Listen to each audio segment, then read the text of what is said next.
de défendre leurs idées. Entre débats animés, accrochages et éclats de rire, 2 heures de talk-show pour parler, décrypter et débattre de l'actualité et des véritables préoccupations des Guinéens. De 9h à 11h sur Radio Espace et en simultané sur Espace TV. Espace. Les grandes gueules. Tout sur les dessous de l'actu. Ici, l'actu rime avec liberté de ton sur Radio Espace. Et sur Espace TV, bien évidemment, vous nous écoutez à Kindia sur Radio Espace Kania. Merci de votre fidélité. Merci de nous regarder à la télévision, à la diaspora, bien évidemment, à tous les niveaux qui nous regardent sans cesse du côté des États-Unis, de l'Europe et un peu partout. Les riverains de l'usine Odave Multiservice Industrie emploient d'énormes problèmes environnementaux, envolées de poussière, huile de vidange et déchets industriels. Ils sont obligés pour l'instant de vivre avec le gouvernement qui aurait donc déjà été saisi de la question. Tarde à apporter des réponses ce matin. Un des habitants prend la parole chez nous. Il s'agit de Eladji Ibrahima Diallo. Il sera notre invité chez les Grandes Gueules. Et cet autre sujet, le réseau des animateurs en langue nationale s'organise mieux. Il a déjà pu se trouver un siège dont l'inauguration est prévue ce samedi ici à Conakry. C'est l'œuvre du nouveau bureau qui compte fédérer tous les professionnels de médias qui informent dans les langues locales. En plus de l'union, il compte accueillir à leur siège des conférences et points de presse comme cela se fait déjà à la Maison de la Presse. Nous parlons de ses ambitions avec le premier secrétaire à l'organisation du Ralan. Banfa Camara sera ici en studio avec nous pour parler donc de ces différentes ambitions. Nous continuons le débat ici en studio. Dialogue politique, Jacques Lewaleno. Les forces vives attendues ce jeudi ne répondront pas. Oui, et finalement, parce qu'il y a eu la première rencontre au cours de laquelle il y a eu des préalables. Le monseigneur Jean-Jacques Boston, qui fait partie des religieux qui conduisent ces discussions, avait laissé entendre que le dialogue ne commençait pas. Il tablait d'abord sur un certain nombre de préalables. Et on a pu comprendre à travers les personnes qui ont participé, notamment du côté des forces vives, qu'on souhaitait la présence de Sako et Abdoul Sako, qui est donc le coordinateur des forces sociales, membre des forces vives. Sauf que lui, il y a une procédure judiciaire qui est engagée contre lui. J'ai comme l'impression on n'a pas envie d'abandonner ça du côté de la justice. Il avait été entendu par la direction centrale des investigations judiciaires de la gendarmerie. D'autres informations nous ont fait comprendre que finalement le dossier... Revenir. Oui, il devrait. Certains ont dit qu'il devrait revenir, d'autres ont dit que le dossier avait été. Il est attendu demain. Donc il est attendu demain à la DCIJ. D'autres avaient déjà dit que le TPI de Dixine avait été saisi. Parce que généralement, parce que la procédure normale, parce qu'on me dit que l'autre aussi est possible, sinon le procureur, qui est donc l'empereur des poursuites, peut donner des instructions à des officiers de police judiciaire. Pour l'instant, ça s'est fait généralement à la DCIJ pour la gendarmerie et la DPJ pour la police, pour faire interpeller des personnes et puis engager des enquêtes préliminaires. Mais on m'apprend que c'est possible aussi que des officiers de police judiciaire entament une procédure et puis puissent remonter les informations au niveau du parquet. Dans le cas d'Abdoul Sako, c'est donc du côté de la gendarmerie que ça a été engagé. Maintenant, il reste à savoir est-ce que le parquet de Dixine est prêt à apprécier, n'est-ce pas, ce dossier et puis à le porter.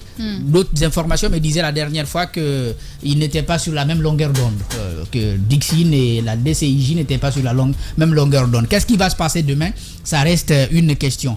Alors, l'absence d'Abdoul Sako ou son maintien dans les liens de la poursuite pour l'instant font que les forces vives ne sont pas venues aujourd'hui. Oui. Et de l'autre côté, les forces vives qui avaient annoncé une manifestation de 15 qu'il avait reportée n'ont malheureusement pas pu l'empêcher parce qu'il y a eu forcément ces manifestations qui ont eu lieu sur l'axe le Prince, donc par endroit. On en parlera tout à l'heure avec des victimes qui ont encore été enregistrées. Oui, est-ce que peut-être qu'il faut, Daouda Mohamed Kamara, vous pensez que les forces vives veulent attendre de savoir l'issue de la procédure contre Abdoul Sako pour participer à tout dialogue avec les autorités? Je trouve d'ailleurs que c'est normal parce que moi j'ai déploré leur première présence au centre islamique de Donka la première fois parce que et vous ne pouvez pas engager une procédure de rapprochement des positions pendant que vos interlocuteurs se préparent pour rejoindre l'autre équipe dans la salle et que vous passiez à la traque des éléments en leur sein. Oui. Ça, j'ai pas trouvé normal et ça, on l'a dénoncé la dernière fois. Mais les politiques ont pris sur eux quand même la décision d'aller écouter les religieux parce que c'était les religieux qui étaient la médiation. Et de leur dire qu'il fallait que effectivement s'arrête contre l'un de leurs. Parce que j'ai échangé aujourd'hui avec un membre de ces forces vives qui devait d'ailleurs prendre la parole chez nous, mais très malheureusement avec d'autres contraintes, il n'a pas pu. Mais qui dit que le Premier ministre leur avait donné sa parole, qu'il jouerait en la faveur de leurs demandes. C'est-à-dire ils veulent que la poursuite soit abandonnée contre Abdoul Sako pour leur permettre de conduire ces rapprochements de position dans la sérénité. Parce qu'il ne peut pas être autour de la table. Pendant ce temps, il y a un des leurs qui n'est quand même pas le moindre, qui est le coordinateur général des forces sociales qui porterait les autres politiques avec maintenant les forces vives de Guinée. Alors, que cela soit ainsi et que le Premier ministre sorte de la salle avec cette promesse, que la promesse ne se réalise pas, la poursuite, elle continue encore contre Abdoul Sako, je crois qu'il y a lieu de se poser des questions. S'il n'y a pas de l'autre côté, je veux dire au CNRD ou en tout cas au tenant du pouvoir, les businessmen, comme on les a toujours connus chez nous, de la crise, qui veulent coûte que coûte que la transition, les bonnes initiatives qui sont prises pour apaiser les choses, pour rapprocher les positions, soient vouées à l'échec. Parce que si c'est leur volonté, c'est vrai, de l'autre côté, vous savez quand même qu'il y a la convergence également qui menace d'aller dans la rue, parce que aujourd'hui la convergence estime qu'il y a bel et bien une possibilité de glissement de calendrier. Oui. Parce que ce qu'on est en train de vivre aujourd'hui, rien n'exclut que cela arrive, le glissement. Parce que si les activités... J'ai dit, il n'y a plus rien à faire, le glissement, sauf si on me dit on stoppe là. Voilà, le glissement, le glissement, il viendra naturellement. Et cela, je crois qu'il y a des éléments qui sont en train aujourd'hui d'œuvrer pour cela. Parce que si ils ne sont pas pour que la transition s'arrête, comme l'a dit le colonel Mamadi Doumbouya lui-même, je ne passerai pas un jour de plus après les 24 mois proposés à la CEDEAO et acceptés. Et qu'il voit en cela cette volonté du président à aller après les 24 mois, et cela, il faut aller à l'organisation des élections. Et pour y aller, il faut que des actions soient menées. Mais lorsque les bâtons sont dans les roues de ces actions, ça veut dire que les jours, par exemple, qui sont... s'il y avait une activité de prévue hier... Et s'il y a des gens auprès du colonel qui ne veulent pas partir comme lui. Effectivement.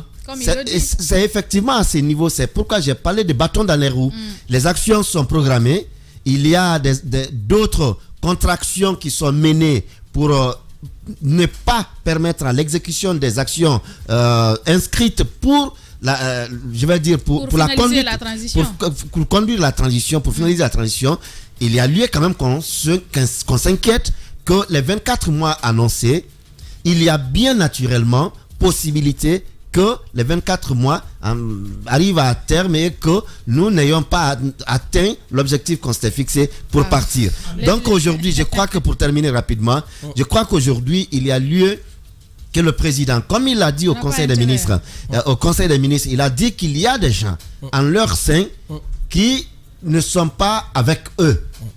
Et est-ce que ce sont eux qui sont en train d'œuvrer aujourd'hui à vouloir que le dialogue ou les positions ne soient jamais rapprochées et qui pourraient amener la transition à prendre un coup? Ça, il faut qu'il soit encore très vigilant pour nous sortir de cette situation. Bien, allez-y, Alassane Sako. Alors, déjà, moi, je pense que on démontre ici de la bonne foi, de la volonté à aller autour de la table avec tout le monde. Mais il y a que... on se pose cette question, l'opportunité, puisque c'est déjà programmé, aller à ce dialogue, et qu'on fasse ou qu'on pose de tels actes à décourager, à donner quand même la force à l'autre partie. Quand vous lisez un peu la dernière communication des forces vives de Guinée, ça figure en bonne place la libération, mais de Abdoul Sako. Ça devient une des conditions. Peut-être l'abandon des poursuites. Parce qu'il oui, l'abandon des poursuites. Moi, je me demande, pour des questions liées à la vie de la nation, pourquoi on va s'accommoder quand même d'une pratique qui le Guinéen aujourd'hui souffre. Qu'on a promis de combattre, une pratique qu'on a promis de combattre. Qu'on a promis des systèmes qui n'ont jamais changé. Ça profite à qui? Mais à personne. À personne, sauf que c'est la Guinée qui va continuer de perdre. Ouais. Alors moi je me dis, dialogue, on a toujours réclamé, ça a été toujours dit, on a tenu, mais il faut ce glissement-là, c'est visible, ça vient, ça va nous tomber dessus, parce que, je ne dirais pas de part et d'autre, mais ceux qui se sont levés et allés le 5 nous débarrasser d'Alpha Condé, doivent se dire, Alassane, s'il te plaît. Alassane, dis plutôt faire le coup d'État. Non, faire le coup d'État quand même. C'est quand même non, mais ce qu'ils ont fait est un autre problème. C'était un problème, ils nous ont débarrassé, comme vous le dites, d'un problème, mais ce qu'ils ont fait est un problème. Aussi, le coup d'État est un problème. Tu avais le choix. Le coup d'État est un problème. Le coup d'État est un problème. Vous avez dansé le 5. Le coup d'État est un problème. Un coup d'État. Le coup d'État est un problème. Si ces gens-là nous ont débarrassés d'Alpha Condé depuis le 5. Alors, s'ils l'ont fait aujourd'hui, ils doivent prendre la hauteur. On ne doit pas aller sur des petites considérations pour retarder les choses. Le Guinéen n'a plus le temps. Donc, arrêtez les poursuites, permettez les gens de manifester et permettez aussi ce dialogue. Posez les bonnes bases. Bien. Allez-y, Kapsa, sur la question. Moi, je veux commencer d'abord par dire une chose. Quand j'entends un glissement, ce qui me fait rire, pour qu'il y ait glissement, il faut que la transition ait commencé. À mon avis, la transition n'a pas encore commencé. Moi, je vais vous dire, depuis le 1er janvier. Moi, je vais vous dire, non, écoutez, la CEDEAO qui était là pour dire... Écoutez-moi, suivez mon analyse pour comprendre là où je veux. Suivez mon analyse. Mais il y a ce qui est dit, il y a ce qui se fait. Là où je veux en venir, c'est ceux-là qu'il est en train de discuter. La CEDEAO demande à la Guinée qu'il y ait un dialogue inclusif. C'est pas ce que la CEDEAO demande. On demande à ce que les médiations qui sont en cours, c'est qu'il y a dialogue.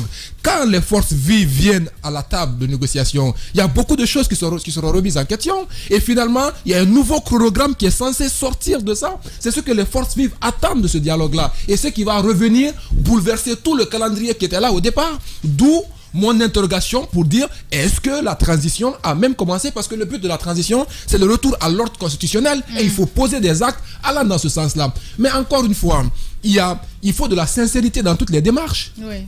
Si la sincérité manque, on n'aboutira à rien. Vous ne pouvez pas appeler les gens autour de la table, la personne avec laquelle vous voulez dialoguer, au même moment, arrêtez cette personne-là. Moi, j'ai envie de savoir quelle a été la suite de la procédure. On a vu la sortie du ministre de la Justice qui demandait au procureur général des explications par rapport à ce type de poursuite qui est engagé. Quelle est la suite de cela? On la connaîtra certainement demain. Justement, donc ça, c'est une interrogation à lever. Mais l'autre chose également, quand le Premier ministre sort de ce dialogue-là pour promettre aux partis ou aux forces vives qu'on va annuler cette procédure-là, attention, parce qu'il y a une forme d'immixtion de l'exécutif dans les affaires judiciaires. Oui. Donc aujourd'hui, on est mélangé à beaucoup de choses. Il faut une hauteur d'esprit. Mais ça, c'est un imbroglio créé par le CNRD lui-même. Maintenant, c'est pour dire encore une fois, peut-être que le colonel lui-même n'est pas forcément mêlé à ça, mais vous avez des gens autour de vous qui pouvez pas le dire. Non, je ne pouvais pas le dire. Il dit peut-être. Non, mais justement ça, vous ne pouvez pas le dire. Moi,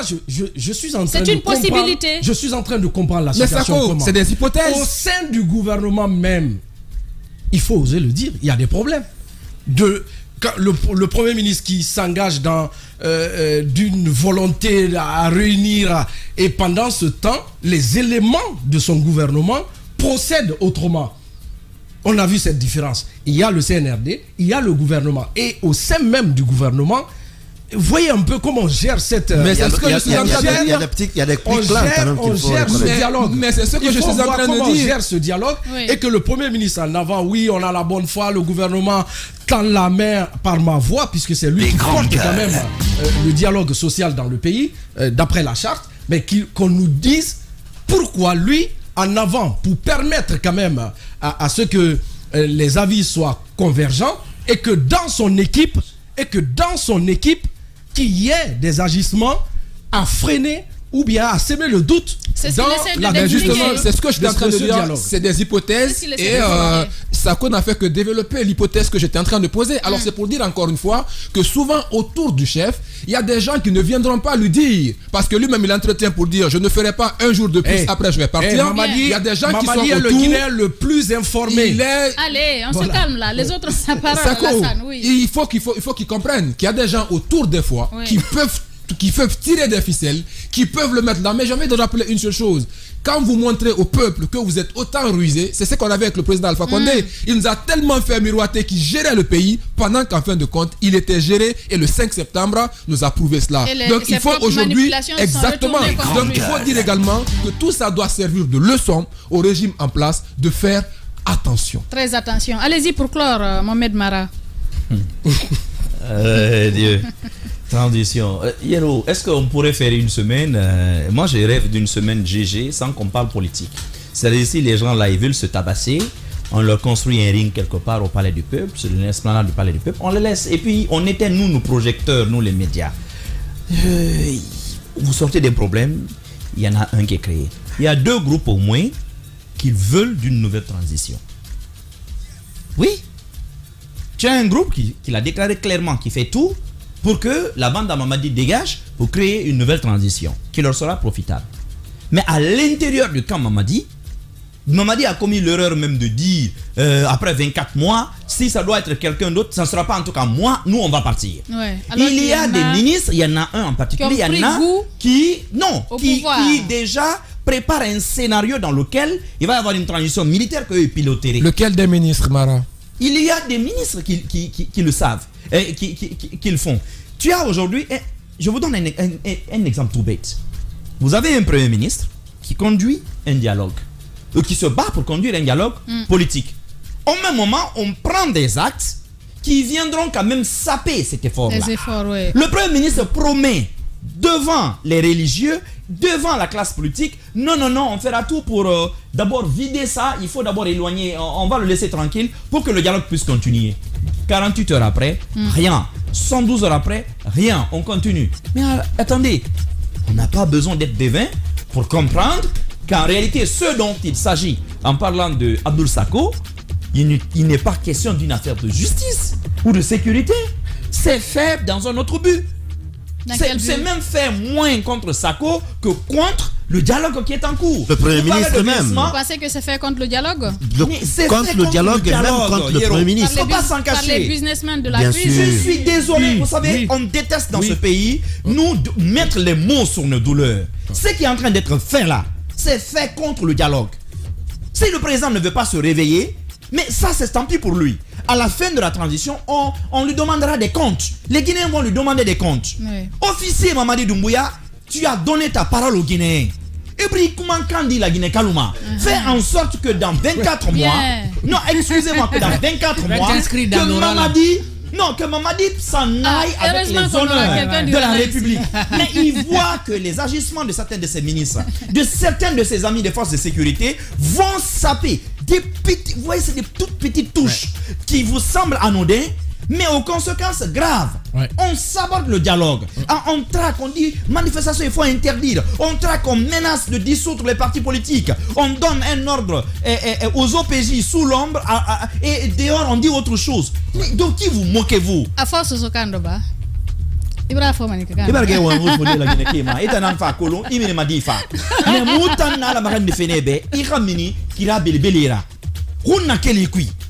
Mais est-ce qu'avec un arène qui rimanya doi, n'an dadi ma soto be mu ya be ki na dadi ma mego. Toto dadi do to papi surai a bendum ma Turki. Hali bo hito sera ngamu min ma Turki anana bendum ma dadi na papi bendum fi Turki. Daouda Mohamed en poulard. On va revenir. Lui, il a compris le message. Nous revenons dans un instant sur Espace TV.